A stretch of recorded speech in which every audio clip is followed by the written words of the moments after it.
कौन सी व्यथा जो अभी बता रहे थे आप, क्या व्यथा है और क्या समस्या लेकर आप आए हुए हैं यहाँ पे? ऐसा है कि हमारी लड़की को अपने शादी किए थे डुमरी गांव में। डुमरी गांव अखिलेश कुंवर के साथ शादी किए थे 15/5/2019 में। ये लोग दहेज प्रथा बराबर बुलेट और 5 लाख रुपया मांगते थे। हम बोलते थे कि जो तय था हम दे दिए हैं, अब कहाँ से दे, जब बेवत होगा तब बुलेट और 5 लाख रुपया हम देंगे। बार बार प्रताड़ित करते थे कि बुलेट और पैसा दो। उसकी बहन थी, उसके पिताजी थे और ये लोग पूरा परिवार लड़की को मारना पीटना। 1-2 बार सुलह हुआ, बोले कि ठीक है आज के बाद से गलती नहीं करेंगे। एक बैग ये लोग क्या किए कि 15 तारीख को 5 बजे हमको खबर हुआ, इसको मार मार कर बेल्ट से और गर्दन टीप कर इसको मुआ दिए। मुंह से झाग आना और नाक से झाग आना और वो मर गई। हमको खबर दिए कि मर गई। हम बोले क्यों मरे? बोले किसी तरह मर गई। अपने नहीं फ़ोन किए, दूसरा तीसरा हमको फ़ोन करके सूचना किया। हमारे रिश्तेदार है, साढ़ू है, उसकी मामा है, सब लोग 2-3 गाड़ी पहुंच गए। प्रशासन को सूचना दिए, डीएसपी को, डीएसपी फोर्स भेजा और जा कर के वहाँ छाप पुलिस को पकड़ लिए। ये लोग लाश फेंकने के लिए चक्कर में थे, लेकिन प्रशासन अपने कब्जे में ले लिया। और उसके बाद रिश्तेदार हमारे पहुँचे, आनन फानन में उसको सेव किए।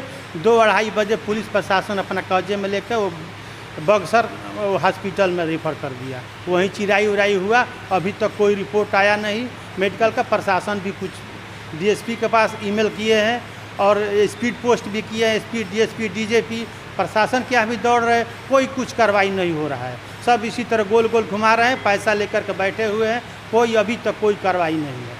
मतलब आपकी बेटी की हत्या हो गई, हत्या के बाद से अभी तक कोई कार्रवाई नहीं हुई? जी नहीं, कुछ नहीं हुआ, कुछ नहीं हुआ। कहाँ से आते हैं आप, कहाँ के रहने वाले? हम सर बलिया के रामेपुर जमुआ हमारा घर पड़ता है।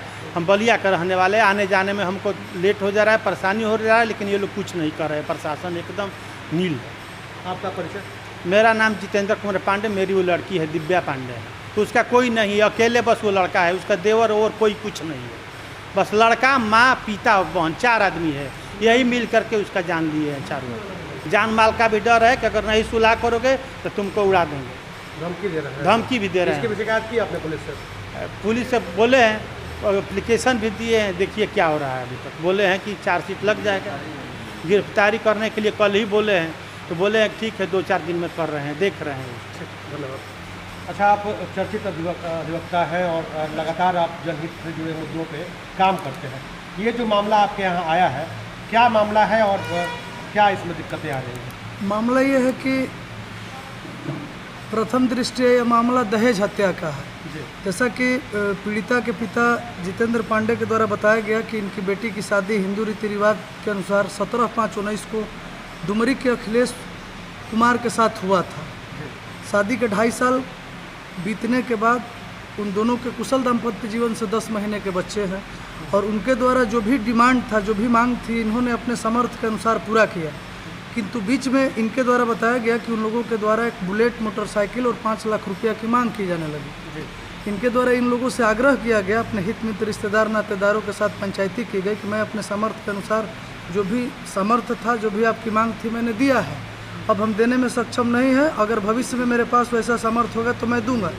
उसके लिए इनके द्वारा बताया गया कि आए दिन मेरी बेटी को खाना पीना न देना, रिश्तेदार नातेदारों से बातचीत न करने देना, तरह तरह से तंग एवं परेशान किया जाने लगा। लोक लज्जा के कारण इन्होंने कई बार सब पंचायती किया, कई बार समझाया, लेकिन वस्तुतः वह दुर्भाग्यपूर्ण दिन आया 15/7/2021 को शाम को 5 बजे इनको सूचना मिली कि इनकी बेटी की मृत्यु हो गई है। और आनंद फानन में इनके द्वारा बताया गया कि ससुराल के लोग उसके शव को दाह संस्कार भी करने लगे, किंतु सिमरी थाना प्रभारी को इनके द्वारा टेलीफोनिक सूचना दी गई और मौके पर थाना प्रभारी और अन्य पुलिसकर्मी पहुंचे और पीड़िता के पार्थिव शरीर को अपने कब्जे में लिए और बक्सर सदर अस्पताल में पोस्टमार्टम उसका कराया गया। और उसके बाद अंतिम संस्कार पीड़िता के पिता के द्वारा ही किया गया और वह सारा श्राद्ध का जो भी कर्म होता है पिता के द्वारा किया गया है। इनके द्वारा बलिया से आके हर जगह, जबकि एक ध्यान आपका आकृष्ट कराना चाहेंगे, दंड प्रक्रिया संहिता की धारा 41 इसी के लिए प्रावधान है कि पुलिस किन मामलों में बिना वारंट का गिरफ्तार कर सकती है। तो मामला संज्ञेय है, गंभीर प्रकृति का है और इससे बड़ा जघन्य अपराध आज के सिविल सोसाइटी में दूसरा कोई नहीं है कि दहेज लोभी दहेज के लिए किसी की बेटी की निर्दयता से हत्या कर देना। और यह इतना बड़ा समाज के लिए अभिशाप है कि 10 महीने के छोटे मासूम बच्चे से उसकी माँ छीन लेना, एक बाप से उसकी बेटी छीन लेना।